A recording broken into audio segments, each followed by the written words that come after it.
kadib shirar u soconayay 3 maalmood ee la soo dhaafay odayaal waxgarad dhalinyaro haween ka kooban qaybaha kala duwan ee bulshada ee ku abtirsada beelaha Makaayil Godob-Biirsi ee Muqdisho ayaa lagu soo gabagabeeyay magaalada Muqdisho maanta iyadoo kulanka gabagabada ay ka soo qayb galeen senatarada iyo xildhibaanada beelahaasi ku metela labada gole ee baarlamaanka Jamhuuriyadda Soomaaliya salaadiin aqoon-yahanay dhalinyaro iyo haween marsharaf kale ayaa kulankan qayb ka ahaa ahamiyada shirarkan ayaa ahayd sidii beelaha Makaayil ay isugu soo dhawaan lahaayeen isla markaana ay isku garab istaagi lahaayeen si loo midoobo isla markaana looga fogaado wax kasta oo keeni kara tafaraaruq beelaha dhexdooda ah iyadoo dadka ka qayb galay dhammaan carabka ay ku adkeeyeen in hal meel looga soo wada jeesto ayaha beelaha Makaayil si kor loogu qaado wacyiga bulshada meelaha ay degan yihiin oo dhan anaga dhalinyaro ahaan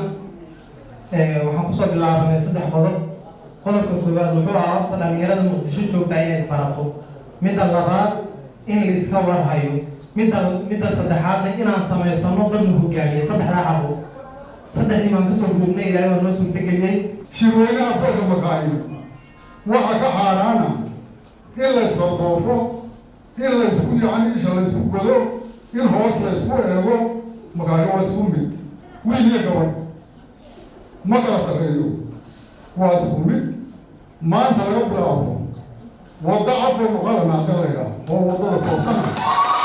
dumarkuna kolley waxay diyaar u yihiin in ay kaalintooda ka soo baxaan anagu dhalinyartana waa la shaqaynaynaa madaxdeena sharaftana waa la shaqaynaynaa maxay bulshada inteeda kalena waa la shaqaynaynaa xitaa samaroonka inta kalena waa ku qasbannahay iyagana inaan wixii tala ah iyo wixii tusaale ah aan iyagana siino waxaan leenahay ilaha una taageer maanta badan qaadnay waxaan leenahay tooyin oo tashado oo talaabsaday loo taabagalay waxaan aad u sii jeclaysan lahaa inaynu marka hore is afino marka labaadna aan ahaano shirkan inuu inoo socdo lana sameeyo akoon u gaar oo Makaayil oo bishii inta qolo miisaaniyad ka shaqaysa sameeyo ay qof walba calaaqada wuxuu qaadi karo laga qaado wuxuu ay joogto noqdaan oo meel lagu shubo shirku joogto noqonaya laakiin haddaan dhaqaaladu ay ku sii soconay xildhibaan Cilmi Maxamuud Nuur oo kamid ah xildhibaanada golaha shacabka ee baarlamaanka Soomaaliya ayaa dhalinyarada odayaasha iyo haweenka shirka ka qayb galay iyo intii soo abaabushay shirkan uga mahadceliyay isku keenida beelaha isagoo ku amaanay doorka ay qaateen dhalinyaradan in dulqaadkeeda loogu yimaado idinkuna isku dulqaadataan isku sabirtaan kii wax qaldaha toosisaan kii muxuu ahaayay nasiixo u baahan u nasiixaysaan kii tala aad siinaysaan tala ku kordhisaan laakiin aan muxuu ahaay la isku mashquulin dhexdeeda waxyaabo yaroo fudud aan lagu mashquulin ani taas ay la muuqataa waxaana bilaahi dhammaantiin aad guulaysta tolkiiyo guulaysta aad bisharaf bay noo tahay annaga maanta inaan kala soo qayb galno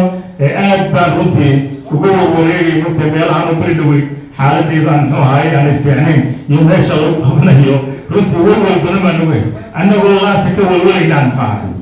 Allah idin xifdiyo senator Deeqa Xasan Xuseen oo kamid ah xildhibaanada golaha aqalka sare ee baarlamaanka Soomaaliya ayaa iyana xustay in marka laga soo tago go'aan qaadashada iyo ficilada dhalinyaradan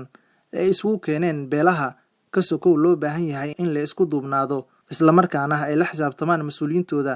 dhankoodana ay diyaar u yihiin inay garab buuxasiyaan waa in la helaa group dhalinyaro ah group haweena iyo group odayaasha iyo group keen siyaasadda marka kadib waxaan samaysan doonaa bishii mar inaan isku nimaadno oo ka hadalno bal maxaa bishii aan kala maqneen maxaa hoola dhacday